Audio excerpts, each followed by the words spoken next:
नमस्कार दोस्तों, स्वागत है आप सभी का फिर से एक न्यू वीडियो में। दोस्तों, आज के इस वीडियो में समकोण त्रिभुज के बारे में जानेंगे।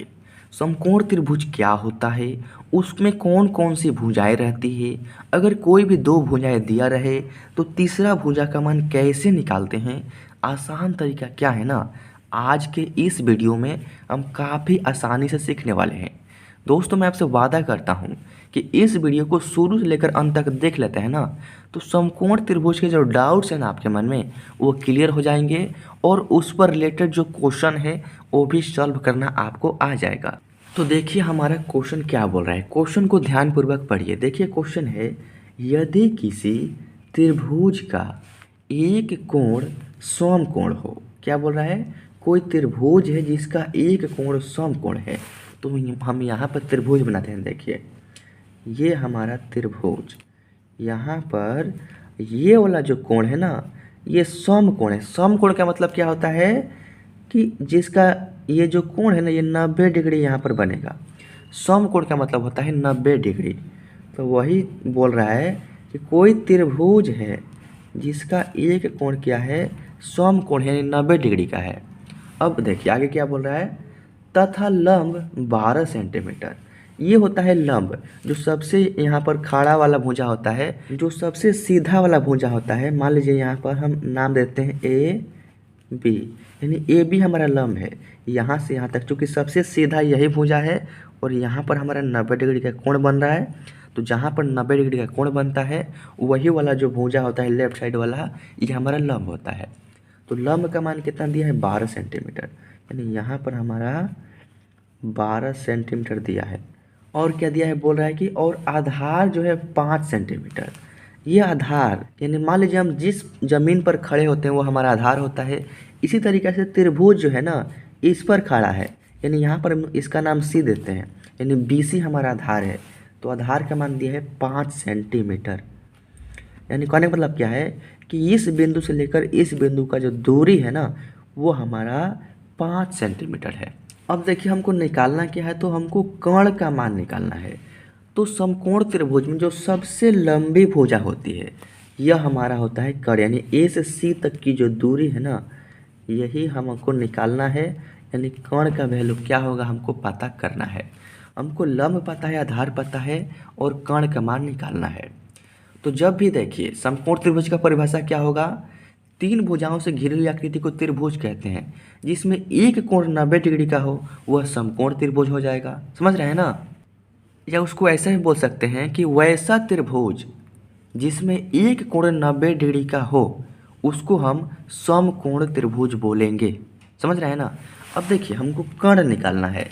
तो कर्ण निकालने के लिए पाइथागोरस प्रमेय ने एक फार्मूला दिया है।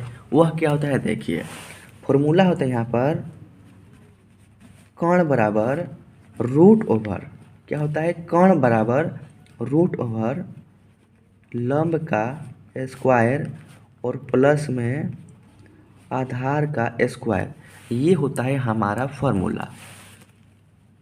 अब देखिए रूट ओवर है तो रूट ओवर लगाएंगे। लंब का मान कितना है, तो लंब यही ना है ए से बी तक, ये हमारा 12 सेंटीमीटर है, यानी 12 का हमको स्क्वायर करना होगा चूँकि लंब का स्क्वायर है। लंब का स्क्वायर प्लस आधार का स्क्वायर, आधार कितना है 5 है, तो हम यहाँ पर 5 का स्क्वायर करेंगे। अब देखिए सिंपल सा, इसका क्या करेंगे, जब 12 का स्क्वायर करेंगे तो 12 बराबर हो जाएगा आपका 144, प्लस है तो प्लस 5 का स्क्वायर करेंगे तो ये हो जाएगा 25, 25 हो गया। फिर से रूट डालेंगे। अब देखिए 144 में जोड़ना है 25, कितना हुआ देखिए, 5 में 4 जोड़ेंगे तो 9, 2 में 4 जोड़ेंगे 6, ये वाला एक उतर जाएगा, यानी 169 आ गया, यानी 169। अब देखिए रूट अंडर 169 है। जब 169 का वर्गमूल यानी रूट निकालेंगे तो ये आपका हो जाएगा, देखिए सबसे पहले मैं इसको दो भागों में डिवाइड करता हूँ, 13 क्रस 13 हो जाएगा, 13 और 13 का मल्टीप्लाई करेंगे तो 169 हो जाएगा। अब देखिए रूट से निकालने के लिए डबल संख्या अगर सेम संख्या हो तो रूट से निकालने के लिए उसमें का एक संख्या बाहर लेते हैं, रूट नहीं लिखेंगे, ये रूट यहाँ पर नहीं रहेगा, सिर्फ यहाँ पर 13 हो जाएगा। यानी जो हमारा कर्ण का मान होगा ना, वह हमारा 13 सेंटीमीटर हो जाएगा। और इसी तरीक़ा से आप निकाल सकते हैं। देख सकते हैं हमारा जो कर्ण का मान है, यहाँ पर हमारा जो यहाँ से लेकर यहाँ तक की दूरी है ना, वो हमारा 13 सेंटीमीटर होगा। अगर आधार 5 है, लंब 12 है, तो कर्ण कितना होगा 13।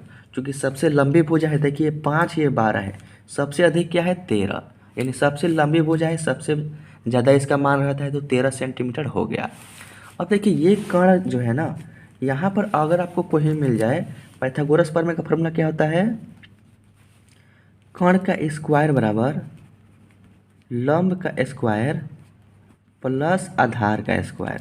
अब देखिए मैं यहाँ पर स्क्वायर था, तो मैंने डायरेक्ट इस पर स्क्वायर बराबर के राइट में जाता है तो रूट हो जाता है, यानी हमने इसको स्क्वायर को हटाया और यहाँ पर रूट लगा दिया।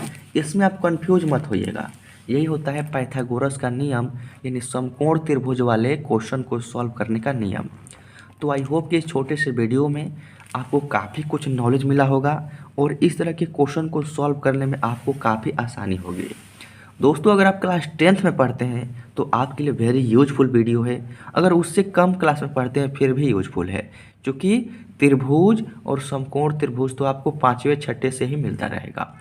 तो अगर वीडियो अच्छी लगे तो लाइक कीजिए, चैनल पर पहली बार तो सब्सक्राइब करके नोटिफिकेशन बेल को प्रेस करके ऑल सेलेक्ट कर लीजिएगा। उससे क्या होगा कि हमारी न्यू वीडियोज़ का नोटिफिकेशन आपको मिलता रहेगा और आपकी जो भी मैथ की तैयारी हमेशा चलती रहेगी और आने वाले फ्यूचर के लिए आपका मैथ काफ़ी स्ट्रांग हो जाएगा।